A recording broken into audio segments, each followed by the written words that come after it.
आज हम लोग यहाँ माँ कौशल्या,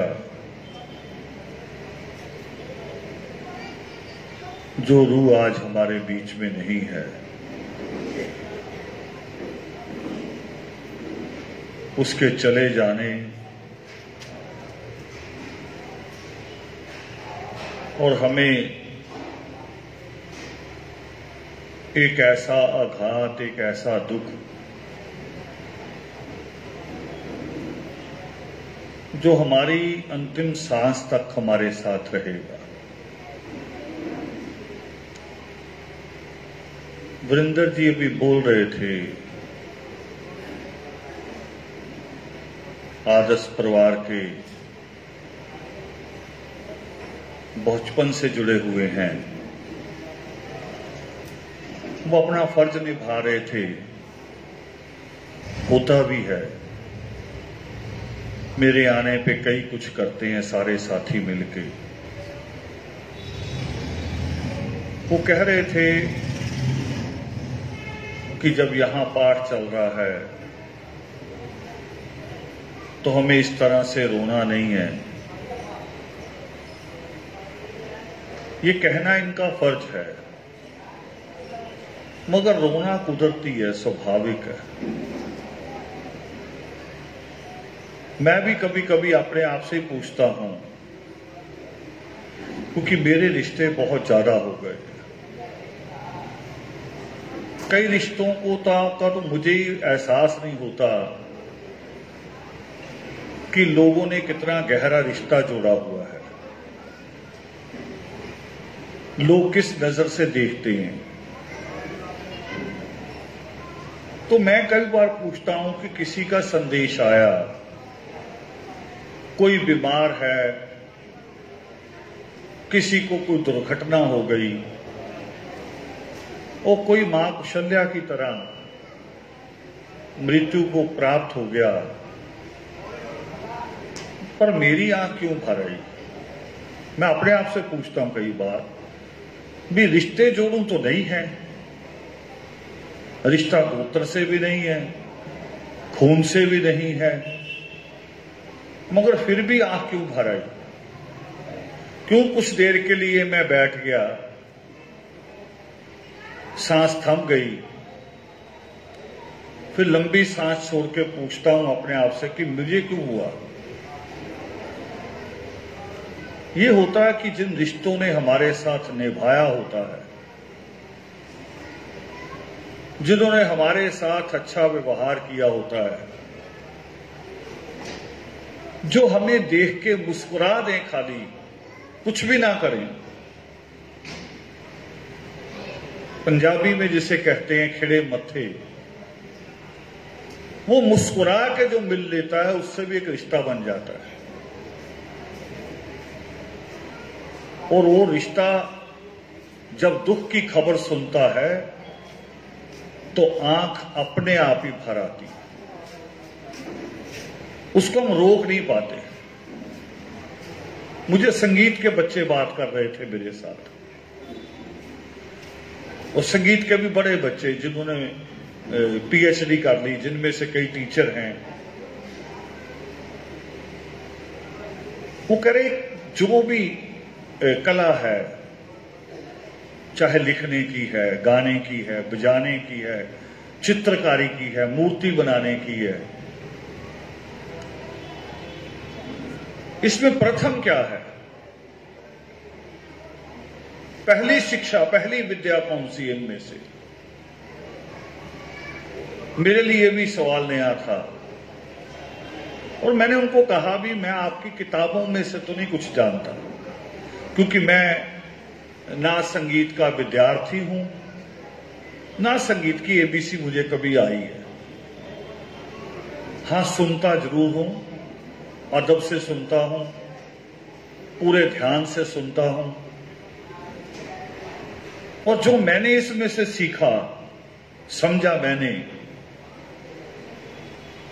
तो संगीत ही प्रथम है। और क्या है उसमें कि जब इंसान की भाषा नहीं बनी थी, जब हमने ये हिंदी, पंजाबी, अंग्रेजी, अरबी, फारसी सीखी नहीं थी, और आज भी जब बच्चा पैदा होता है तो जिसकी कोई भाषा नहीं होती, उसकी एक ध्वनि होती है, ध्वनि, आवाज। उसको आप हंसने की कहो और रोने की कहो, है ध्वनि। और वो अपनी अपनी है सबकी। हम एक दूसरे की हंसी को पहचानते कि कौन हंस रहा, दीवार के पीछे भी हो। कभी कभी फोन पे बात करते हैं बच्चों से तो बाप हंस पड़ता, हमें हम कहते अच्छा पिता घर ही है, पता होता कि ये हंसने की आवाज किसकी है, ध्वनि। एक स्वर ही है जिसको हम पहचानते हैं। तो मैंने कहा पहला स्वर ही होगा, जो कुदरती है वो स्वर है। भाषा हमारी निर्मित की हुई है, हमारे भावों को व्यक्त करने का तरीका है, बहुत सारे शब्द है, मगर आंख के आंसू का कोई शब्द नहीं है।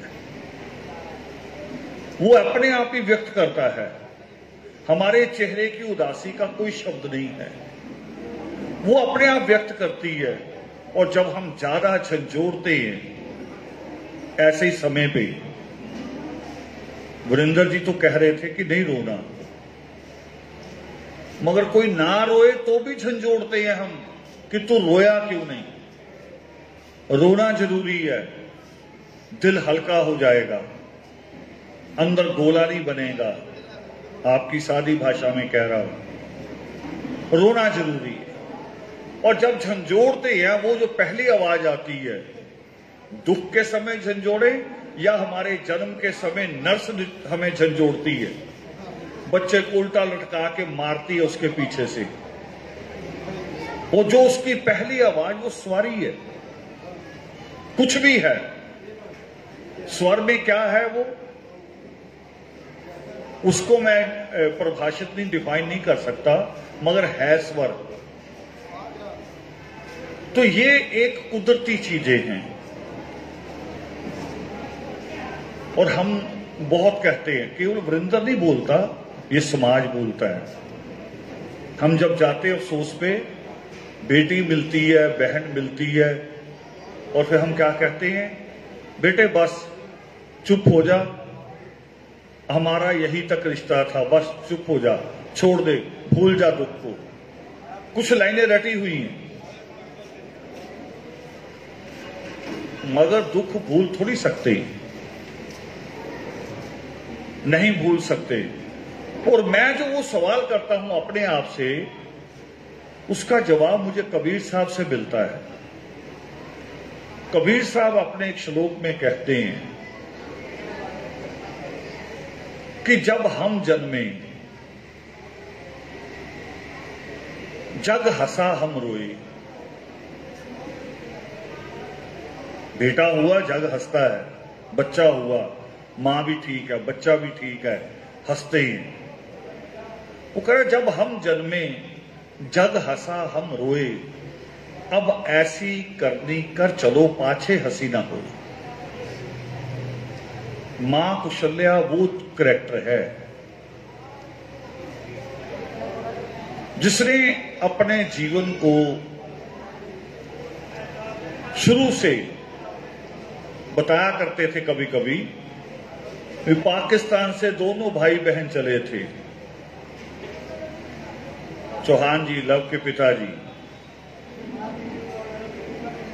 बेटे बैठ जाओ, भी बैठ जाओ, ये बात हो जाएगी बाद में, बैठ जाओ।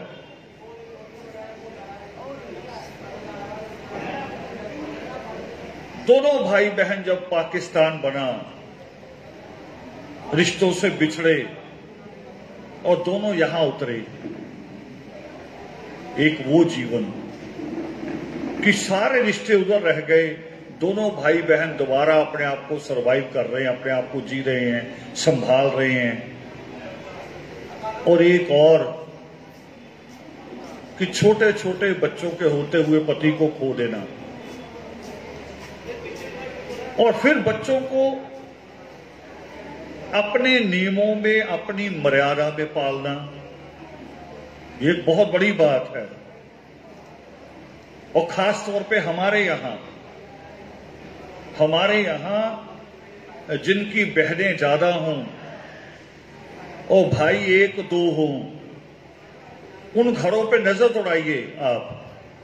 बहनें ज्यादा हों, भाई एक दो हों, तो भाई लफंगे मिलेंगे।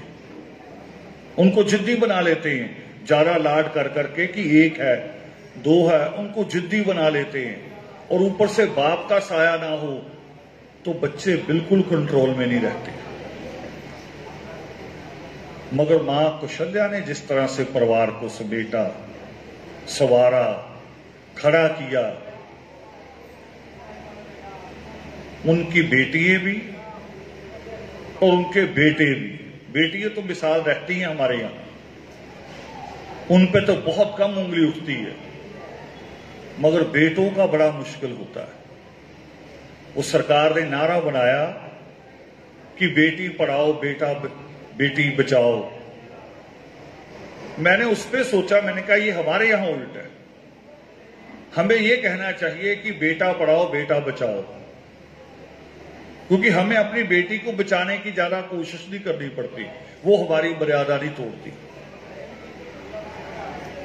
मगर लड़कों से बड़ी चिंता होती है, उनके पढ़ाने की भी चिंता होती है। अपने अड़ोस पड़ोस पर नजर मारो, उन बेटियों को याद करो जो हमारे पड़ोस में पल रही हैं। हमारे पड़ोस में बेटियां कोई कॉलेज जा रही है, कोई मेडिकल कॉलेज जा रही है, कोई एमए कर रही है, कोई यूनिवर्सिटी जा रही है।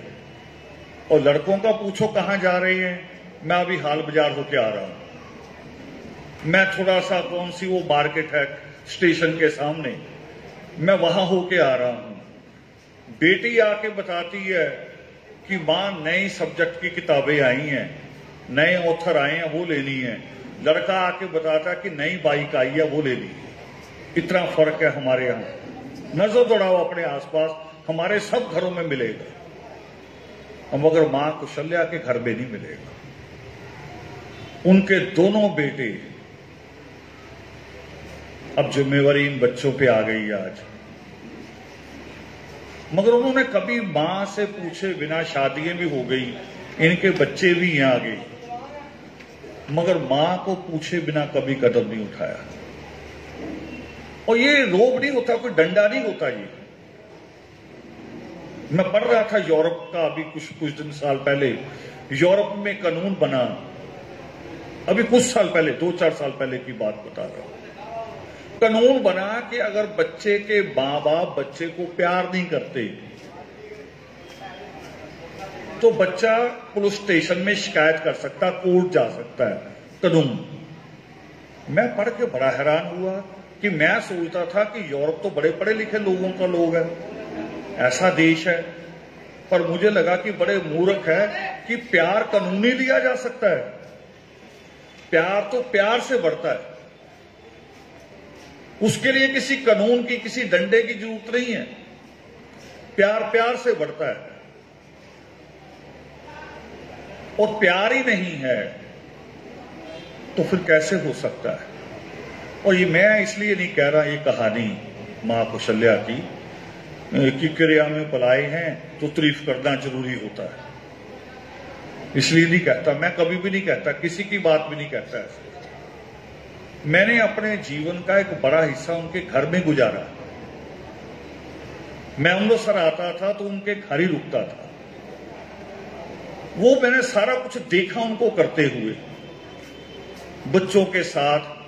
बच्चों की सरकारी सर्विसेज नहीं हुई जब, तब भी उनको करते देखा, यानी पैसा भी कम रहा चाहे हाथ में, तब भी भटकाव नहीं था। तो यही बातें होती हैं जो हमें याद करवाती हैं, जो आंख में आंसू उतार देती हैं। और एक उनका और अद्भुत रूप था। हम जब वाल्मीकि तीर्थ की लड़ाई लड़ रहे थे, यहां बहुत सारे पुराने साथी भी बैठे हैं, याद होगा, और भी यहां कई माएं ऐसी बैठी हैं जो उस वक्त उनके साथ खड़ी थी। जब वाल्मीकि तीर्थ की लड़ाई लड़ रहे थे तो उन्हीं दिनों एक एसडीएम यहां आए, जेपी सिंह। हमने उनको एक हमने सीएम को दिया एक मेमोरेंडम कि वाल्मीकि तीर्थ पे जो नाजायज निर्माण है वो गिराए जाए।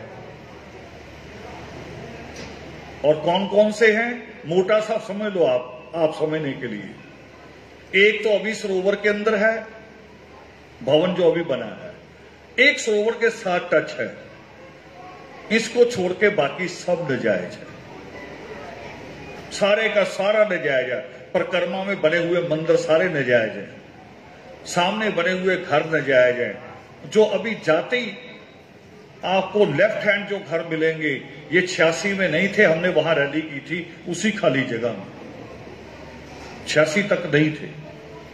हमने सीएम को मेमोरेंडम दिया, सीएम ने एसडीएम को पकड़ाया, एसडीएम जेपी सिंह आर्मी से रिटायर्ड थे, सुबह ही कार्रवाई कर दी, कई मकान गिरा दिए।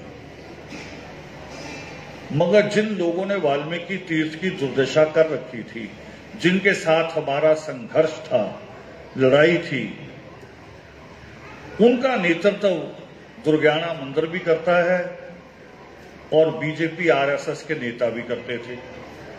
और उनमें से थी एक लक्ष्मीकांता चावला। वो जाके जेपी सिंह से लड़ी, रुकवाया, और यहां तक कि जो सरकारी ग्रांट का पैसा था उसके पास, वो पैसा उसने दोबारा नाजायज मकान बनाने के लिए दे दिया। नहीं दिया जा सकता सरकारी पैसा, सरकारी पैसा तो नाजायज किसी जगह के लिए नहीं दिया जा सकता, मगर दिया। हमने अपने अमृतसर साथियों से बात की और अमृतसर का जो दिल है, जहां से अमृतसर रुकता है, वो भंडारी पुल रहा है। और आपको आज मैं याद कराऊं नए बच्चों को कि मां कुशल्या, ग्वाल मंडी की और बहुत सारी औरतें, अमृतसर कैंट की औरतें सारी इकट्ठी होके वहां पहुंच गई भंडारी पुल के ऊपर। आधे पेज की फोटो है अखबारों में उस समय की, इंग्लिश पेपरों में भी। और परिणाम क्या हुआ, परिणाम देखिए, परिणाम क्या आया। दूसरे दिन लक्ष्मीकांता चावला ने पंजाब सरकार से रिक्वेस्ट की कि मुझे बुलेट प्रूफ गाड़ी दे दो। और हमारी औरतों के हाथ में क्या था, बंदूक नहीं थी, स्टेन गन नहीं थी, केवल जूता था कि इस जूते से तेरी खबर ले लें। जूते से बुलेट प्रूफ कार मांग ली।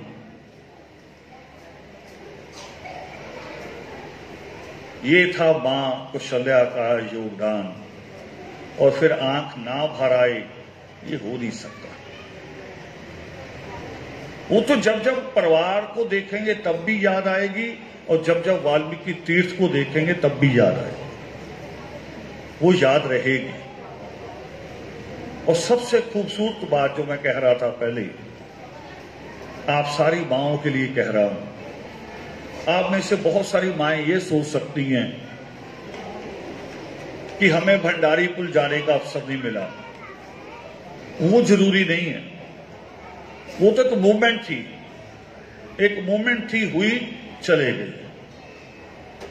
मगर जो पहला रूप मैंने कहा मां कुशल्या का, कि उसने अपने बच्चों को बिना पति के साए के, और परिवार का भी बड़ा साया नहीं था उनके ऊपर, केवल एक भाई थे यहां, और भाई के परिवार की जिम्मेवारियां भी थी। भाई की भी पत्नी नहीं रही, उसके परिवार की जिम्मेवारियां भी थी। ये जिम्मेवारी भी बुआ पे रहती है। और जिस बाखूबी से निभाया, कभी कभी लव बोलता है एक शब्द कि जी आरस में हमारे परिवार का बड़ा हिस्सा है। वो लव तुम्हारा योगदान नहीं है उतना बड़ा जितना मां कुशल्या का है। उन्होंने दिया आपको, ये संस्कार होते हैं। मुझे जिससे जब अक्षय और लक्ष्य बात करते हैं तो मैं उनसे हर बार कहता हूं कि तुम नहीं बोल रहे, तुम्हारी मां बोल रही। मां देती है संस्कार, और वही बात बच्चे मोह लेते हैं हमें, उनके संस्कार मोह लेते हैं, उनके काम मोह लेते हैं हमें। उनकी बात सुनने को मन करता है नहीं, कई बार फोन आते मैं कहता हूं बंद कर दो, ज्यादा लंबी बात नहीं करेंगे, छोटी सी बात करो। मगर जब ऐसा कोई बच्चा बात करता है मेरे साथ, तो मैं उसके साथ तो पूरी बात करता हूं, उसकी पूरी बात सुनना चाहता हूं। तो दुख जो है, हम योग शिष्ट का पाठ सुने या नित्यनेम का पाठ करें, वो पाठ थोड़ी सी हिम्मत तो दे सकता है हमें जीने की,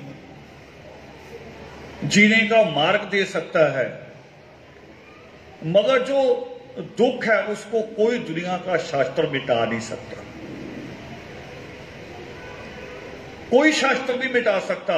शास्त्र ही नहीं, शास्त्र लिखने वाला स्वयं सिद्ध सृष्टिकर्ता वाल्मीकि दयावान, वो खुद दुखी होते हैं जब क्रौंच की हत्या होती है। जब क्रौंच को मारा विष्णु ने, तब परमात्मा उसके दुख में दुखी होके, करुणामयी होके वहां प्रकट होते हैं। और ये जो दुख सुख हम महसूस करते हैं, ये कुछ सीखते थोड़ी है कि मां कोई दादी सिखाती थोड़ी है कि इस बात पे हंसना है, इस बात पे दुखी होना है। ये तो प्रकृति ने हमें शुरू से दिया है। बच्चा कई बार रोता है, बाकी शायद ये हिस्सा नहीं जान पाता क्या है, मगर ये हिस्सा जानता है। बच्चे के रोना भी अलग अलग होता है, कब वो गीले कपड़े के कारण रो रहा है, कब वो भूख लगने पे रो रहा, ये मां बखूबी जानती है कि अब किस लिए रो रहा है। हम उतनी भाषा भी नहीं जानते।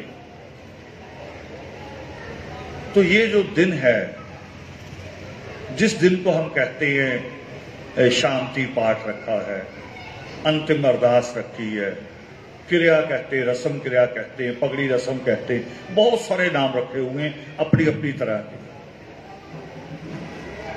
है क्या, है क्या ये असल में? ये है जो नित्यनेम का एक श्लोक है। नित्यनेम में एक श्लोक आता है कि मधु का अर्थ सुरा है, सुरा नाम की दो, नाम नशा निश दिन रहे, काज जगत भी हो। कि जो जगत के काम है, जो दुनियादारी है, जो परिवार ने जीना, हमने जीना है, वो तो बराबर चलता रहेगा। मैं रहूं ना रहूं, संसार चलेगा। संसार को अपने तरीके से जीना है। और हमें जब ये खबर मिलती है किसी की मृत्यु की, पहले दिन मिली तो हम पहले दिन चले गए, दूर हैं तो दूसरे दिन आ गए, खबर तीसरे दिन मिली तो तीसरे दिन चले गए। हम जाना शुरू करते हैं बार बार। और परिवार को क्या करना पड़ता है? परिवार दरी बिछा के फिर बैठा रहता है, भी कोई भी आ सकता है अफसोस के लिए, कोई भी आ सकता है। तब शायद बुजुर्गों ने ये रस्म बनाई होगी कि ये दरी उठवानी जरूरी है। परिवार को काम भी देख रहे हैं, परिवार ने अपने बच्चों ने स्कूल भी जाना है। मैंने तो अपने जीवन में वो भी किया। इसी समय शायद दोपहर को 2-3 बजे मेरे जंत्र के साथी बैठे, इनको याद होगा। इसी समय मैं एक घर में खबर लेने गया एक पिता की, जिसको दिल्ली से जवाब मिल गया, गले में कैंसर था। दिल्ली से जवाब मिल गया कि अब गिनती के दिन हैं। मगर परिवार के मेंबर थोड़ी मानते हैं कि गिनती के दिन है। वो तो बेटे ले जाओ, वापस ले जाओ, वापस ले जाओ पानी, तो मैं कह रहा हूं पानी वापस ले जाओ। वो लगे रहे, किसी डॉक्टर को बुला रहे, किसी को बुला रहे। मैं भी खबर लेने गया। वो देखने में मुझे लगा इस आदमी को कह रहे हैं कि कुछ दिन बचे हैं, बाकी पूरा शरीर ठीक, अच्छी सेहत, कद भी हमसे लंबा होगा। मगर रात को 11:30 पौने 12 मुझे मैसेज आया कि जी डेथ हो गई। दोपहर को मेरा यकीन कह रहा कि कुछ नहीं हुआ, पर डॉक्टरों ने कहा था गले में कैंसर है, जगह ही नहीं बची, मृत्यु हो गई। उस वक्त तो कुछ समझ में नहीं आया, जो लफ्ज बोले जाते वही लफ्ज हमारे से भी हुए होंगे। मगर कुछ देर बाद मुझे याद आया कि बच्चों का तो पेपर है, कल पेपर मार्च महीना था। मैंने दोबारा अपने साथियों को फोन किया, मैंने कहा उनके घर जाओ, कह रहे जी वही है। मैंने कहा उस पत्नी से जिसने अभी अभी अपना पति खोया है, उसको पानी पिलाओ, हौसला दो, मेरी फोन पे बात कराओ। वो करे आपकी बात होगी, मैं कहा दोबारा कराओ। इन्होंने हिम्मत की, उसको फोन पकड़ाया, बात कराई। और मैंने भी बड़े, ये मुश्किल समय था, मैंने कहा बेटे तुम्हारे पति को नहीं कोई ला सकता वापस, दुनिया की कोई ताकत नहीं ला सकती, मगर तुम्हारे बच्चों का, शायद एक का अपनी हाई स्कूल बोर्ड का पेपर था, तीनों बच्चों का पेपर, और ये पेपर अगर रुक गया तो इनका साल नहीं, हो सकता जीवन ही चला जाए। कई बार बच्चे फेल हो जाए तो पढ़ते ही नहीं है, एक बार पेपर छूट गया तो छूट गया। वो कह रही थी रिश्तेदार, मैंने कहा रिश्तेदारों ने कुछ नहीं करना, वो तो तुम जैसे ही संस्कार करोगी आग लगेगी। रिश्तेदार तो अपने अपने घर, हाँ जुबान चलती रहेगी उनकी, वो नहीं रोकी जा सकती। तुम कितना अच्छा भी कर लो तो भी चलेगी, ना करो तो भी चलेगी, उसको नहीं रोक सकते। मगर मेरा मानना है कि तुम बच्चों को सुबह पेपर देने भेजो, और यही बैठे मेरे पास ही, इन्हीं को कहा, मैंने कहा बच्चों को खुद ले जाना, सुबह 6:30 बजे आ जाना इनके घर, बच्चों को सुबह ही निकाल लो, रिश्तेदारों के इकट्ठे होने से पहले ही। पेपर दिला दिया, और उनमें से आज एक बेटी वकील है जलंधर के कोर्ट में, एक एंकर है बड़े चैनल में, और एक उनका लड़का, वो भी शायद मास्टर डिग्री कर रहा है। अगर उस दिन ब्रेक लग जाती तो शायद जीवन ही रुक जाता। तो ये अंतिम अरदास इसलिए नहीं है कि अरदास अंतिम है, अरदास तो हम करते ही रहेंगे, दुआएं तो करते ही रहेंगे, और ना उस आत्मा के लिए, उस रूह के लिए है जो हमारे बीच में नहीं रही, वो तो परमात्मा के चरणों में पहुंच गई होगी। आप इस रूप में से रो रहे हैं कि आपकी मां चले गई, मगर यह भी हो सकता है, दूसरे रूप में भी याद कर सकते हैं कि आज वो मां किसी और मां की गोद में 7-8 दिन की बेटी के रूप में खेल रही हो। हम इस तरह से भी याद कर सकते हैं। लिखा परमात्मा लिखते हैं, मैं अपनी तरफ से नहीं, ईश्वर ने लिखा योग शिष्ट में, उन्होंने कहा कि आपका पुरुषार्थ अगर ज्यादा हो जाए तो बाकी पुरुषार्थ का फल आपको दूसरे जन्म में मिलता है। इसका मतलब पुनर्जन्म है। जब वो कहते कि मां निषाद प्रतिष्ठाम तवम गमा शाश्वती समा यत करोच मिथुनाधि काम वधि काम मुक्तम, तो उसका अर्थ है कि विष्णु तुम्हें अगले जन्म में ये दुख भोगना होगा। इसका मतलब अगर यह जन्म है, उसी आधार पे कह रहा हूं कि हम याद कर रहे हैं, रो रहे हैं, रोना चाहिए भी। जिसने हमें 30-40 साल पाला हो, दुख सहे हों, तो उसके बिछड़ने पे, जाने पे आंख ना भर आए, ये हो ही नहीं सकता। और ना भरे आंख तो इसका मतलब हमारा रिश्ता सही नहीं, हमारा रिश्ता सही नहीं है। मैं कई रिश्तों में तो अजीबोगरीब अपना सच बता रहा हूं, अपना जो बात कोई कहता नहीं ऐसी। मैंने एक रिश्ता खोया, तो जब मुझे सूचना मिली सुबह, तो जानते मेरे पहले पल क्या ख्याल आया? बुरा ख्याल। मैंने उस रिश्ते की बुराइयां याद करनी शुरू की, कि उसकी गलतियां खोजूं, कि कभी मेरे साथ बुरा किया हो, कभी मुझे आंख दिखाई हो। क्यों? ताकि मेरा दुख कम हो जाए। मैं गलती याद करूं, मेरा दुख कम हो जाए। मगर गलती मिली नहीं, दुख बढ़ता चला गया। दुख से मुक्त नहीं हो सकते हम। दुख रहता है, वो दुख रहना चाहिए, मगर हिम्मत भी रहनी चाहिए कि उस मां के सपने पहले अपने बच्चों के लिए थी, अब बच्चों के बच्चों के लिए भी सपने होंगे। मैं जब भी अमृतसर आता था पहले बच्चों को मिलाया करती थी लाके, बहुएं आ गई बहुओं को मिलाया करती थी, अब पोते पोतियों को लेके आती थी सबको, और डांट के कहती थी इसको भी पूछो, इसको भी कुछ पूछो, इसको भी कुछ पूछो। एक अलग रिश्ता था। तो ये अरदास हमारे लिए होती है जो हम यहां हैं, जो हम दुख में पस्त है, हौसला गिरा हुआ जिनका, ये अरदास उनके लिए है। हिम्मत उनको चाहिए जिनके हौसले गिर जाते हैं, जो दुख में हैं। तो हम उस मां के बहाने ईश्वर को भी याद करते हैं, ईश्वर की कही बातें भी याद करते हैं, और मैंने जो मिसाल दी उस मिसाल पे भी परमात्मा का एक कहा और बात है। मैंने जो मिसाल दी कि हम इस रूप में भी याद कर सकते हैं कि वो मां आज किसी दूसरी मां के पास 7-8 दिन की बच्ची के रूप में हो सकती है। इसको लेके भी सृष्टिकर्ता वाल्मीकि दयावान ने लिखा है, वो जो उन्होंने श्राद्धों पे लिखा है कि श्राद्ध करने से अगर परलोक गए आदमी को खाना मिल सकता है तो यात्रा पर जाने वाले का भी श्राद्ध कर दिया करो।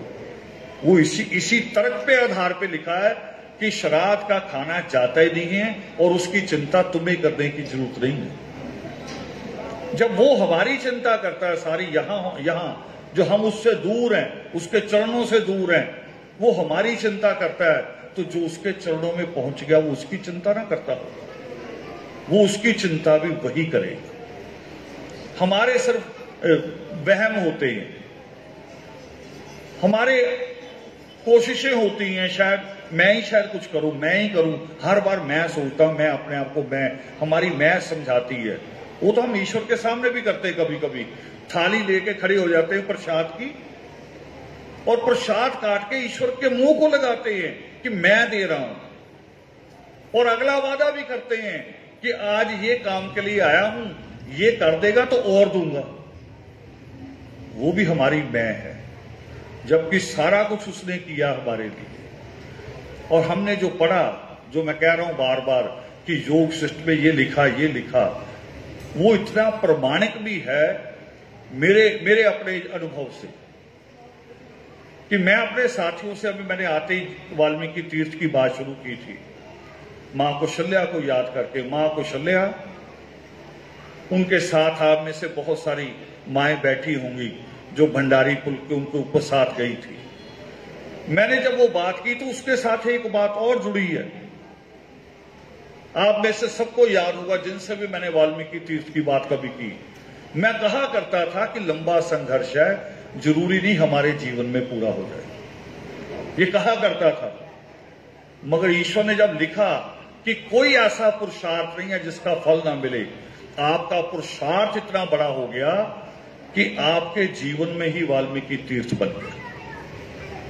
वो फल ईश्वर ने हमें इसी जीवन में दे दिया। तो पुरुषार्थ जरूरी है, और मां कौशल्या ने अपने बच्चों को पुरुषार्थ करना सिखाया। जब उन्होंने अपनी छोटी बेटी का रिश्ता किया पट्टी, तो जिसको लड़के को ढूंढा वो सरकारी नौकरी में नहीं था, और जब हमने बैठे बैठे सरसरी बात की, वो कह रही जी आपने कहा तो है पुरुषार्थ से सारा कुछ होगा, वो पुरुषार्थ करेगा तो उसके जीवन में भी खुशियां आ जाएंगी। नहीं तो करी, मैं सरकारी नौकरी वालों को भी जानती हूं, अगर वो पुरुषार्थ नहीं करते, अगर पैसे का सही इस्तेमाल नहीं करते तो कुछ भी नहीं कर पाते। और कई बार मूंगफली की रेडी वाला बहुत कुछ कर लेता है। तो उनका वो यकीन था, अखंड विश्वास था। उसी अखंड विश्वास को भी हम याद रखेंगे। और योगी मां पर्व पे सुबह नमन करने जब हम जाते हैं तो वो मां यहीं चौक पे वाल्मीकि मंदिर के बाहर प्रसाद लेके सुबह 6 बजे खड़ी हो जाती थी। हम उस रूप में उसे याद करते रहेंगे। तो आप सब आज इस परिवार के दुख में शामिल हुए, हौसला हिम्मत बढ़ाने के लिए कि वो मां, वो एक रूह नहीं रही तो हम सारे हैं। हालांकि हम सारे वो नहीं कर सकते, मगर फर्ज बनता है इंसान होने के नाते खड़े होने का। तो सारे शामिल हुए, इस परिवार के लिए दुआएं करेंगे कि परिवार उस दुख को और परिवार समूह परिवार कह रहा हूं, वही लव के रूप में। परिवार केवल अमन और अश्विनी का नहीं, पूरा परिवार जिसमें वरिंदर भी शामिल है, लव भी शामिल है और बेटियां भी शामिल हैं, क्योंकि उस मां ने सारे परिवार को जोड़ के देखा हमेशा। इस सारे परिवार को और आदर्श परिवार को भी वो मां के रूप में आज हम ईश्वर के चरणों में दुआ करेंगे कि हम सबको ईश्वर हिम्मत दे, हौसला दे, हम उसके सपनों को भी और अपने अधूरे कामों को भी हम पूरा कर सकें। इन्हीं शब्दों के साथ, इसी प्रार्थना के साथ आप सबके बीच में विराजमान आदि अनादि परमात्मा को सादर नमन। जय वंदे।